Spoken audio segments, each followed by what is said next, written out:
नमस्कार मंडळी, माझं नाव राजश्री आणि तुमचं स्वागत करते माझ्या चॅनलवर। आज आपण पाहणार आहोत छोट्या घरासाठी सोपे आणि प्रभावी डीप क्लीनिंग रूटीन।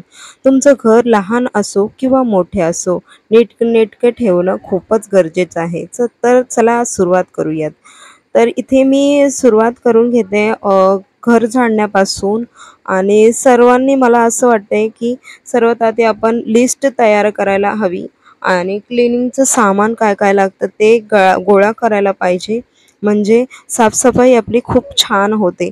कारण प्रत्येक वेळेस आपल्याला माहिती नसतं की नेमकं कुठे काय ठेवलं, तर एक छोटी यादी तयार करायची, कोणती छोटीशी, आणि सगळं फडकं, क्लीनर, झाडू, मॉप किंवा काय असेल ते, आणि एनर्जेटिक म्युझिक लावली म्हणजे आपण खूपच मस्तीने आपण छान अशी क्लिनिंग करू शकतो। तर इथे मी सगळ्यात आधी घर म्हणजे छोटं घर म्हटलं की खूपच पसारा असतो की बाबा कुठे काय काढून ठेवायचं, म्हणून एक वस्तू आपल्याला क्लीन करावी लागते। मी सर्वात आधी सर्व कपडे अशी ना कपाटात टाकून देते, कारण जे आहेत ना वरती ते सगळे म्हणजे आपल्याला इझी पडेल। आणि त्यानंतर मी डस्टिंग करायला सुरुवात करते, सगळीकडच्या जाळ्या वगैरे काढून घेते।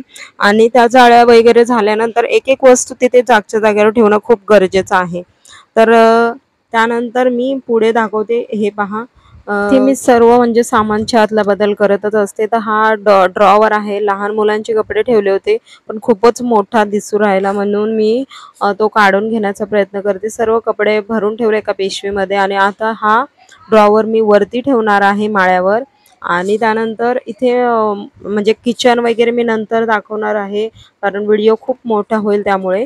आणि म्हणजे ना असं छोटं घर असेल ना तर खूपच आपल्याला प्रश्न पडतो की नेमकं कसा करायचा।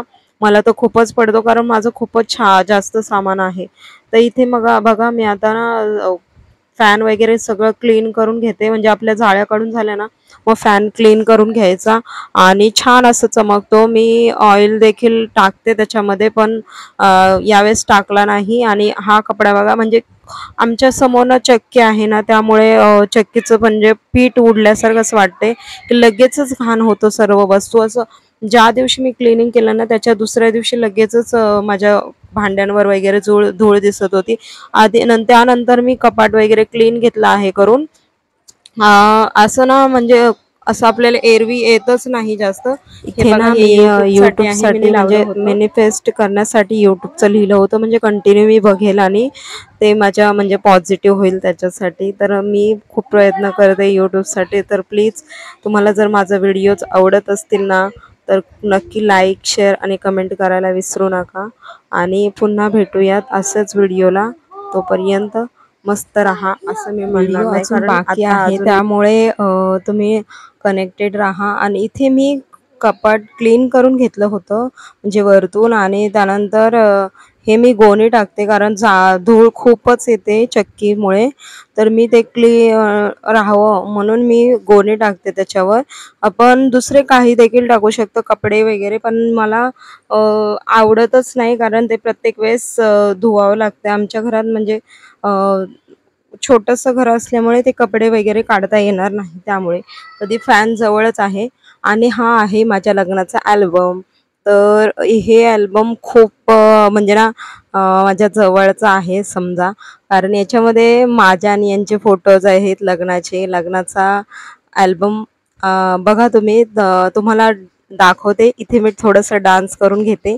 आणि हे बघा, तुम्हाला फास्टमध्ये दाखवते, जर तुम्हाला डिटेलमध्ये हवा असेल तर नक्की मला कमेंटमध्ये सांगा, मग मी तुम्हाला दाखवते।